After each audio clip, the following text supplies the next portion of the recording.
Clapperboard documentary script, The Truth Behind Hindu Cremation Rituals, a narrator, calm, deep tone. Across the world, different cultures honor the dead in different ways. Some bury their loved ones, some preserve them, and others return them to nature. In Hinduism, one of the oldest religions on earth, the dead are most commonly cremated, their bodies placed upon a funeral pyre and set aflame. To an outsider, this practice may seem unusual, even unsettling. But behind this ritual lies a deep philosophy about life, death, and the journey of the soul. Today, we explore the truth behind Hindu cremation, its meaning, its origins, and the beliefs that guide it. At the heart of Hindu belief is the concept of the Atman, or the soul. Hindus believe that the soul is eternal. It is never born and never dies. The physical body, however, is temporary. It is merely a vessel that the soul occupies during its time on earth. When a person dies, it is believed that the soul leaves the body and continues its journey. This journey is called reincarnation or rebirth, a cycle of life, death, and rebirth known as samsara. Cremation, therefore, is not seen as destroying the person, but rather as releasing the soul from its physical shell. The fire does not harm the soul, it frees it. Fire holds a sacred place in Hinduism.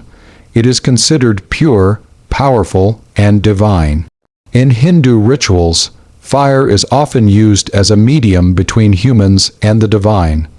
Offerings are made into fire, carrying prayers to higher realms. During cremation, this same sacred fire is believed to purify the body and help the soul move forward. The ritual is often performed near a river, especially the Ganges, which is considered holy. The body is placed on a wooden pyre, and a close family member, usually the eldest son, lights the fire. This act is not just physical, it is deeply symbolic. It represents duty, respect, and the final act of care for the departed.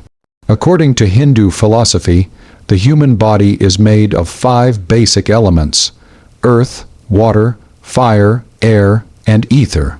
At death, these elements must return to nature. Cremation accelerates this process. The fire consumes the body, turning it into ash, which is later scattered, often into a river. In this way, the body returns to the universe from which it came.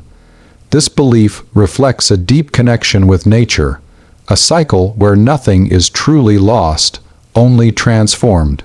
The practice of cremation is not new. It dates back thousands of years and is rooted in ancient Hindu scriptures.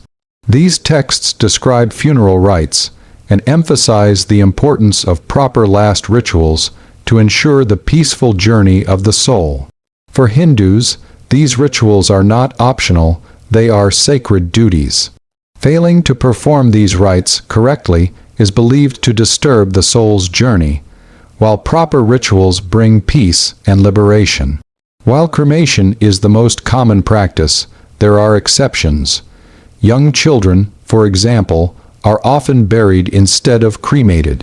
This is because they are considered pure and free from worldly attachments. Similarly, saints and holy individuals may also be buried, as they are believed to have already achieved spiritual purity. These exceptions show that the practice is guided by deeper spiritual understanding rather than rigid rules. To truly understand Hindu cremation, one must look beyond the fire. It is not an act of destruction, it is an act of release. It reflects a world view where life is temporary, the soul is eternal, and death is not the end, but a transition. In this perspective, death is not something to fear, but something to understand. Every culture has its own way of saying goodbye. In Hinduism, cremation is a farewell rooted in faith, philosophy, and centuries of tradition. It is a reminder that while the body may return to ashes, the soul continues its journey, beyond what we can see. And perhaps, in understanding these rituals, we come closer to understanding life itself.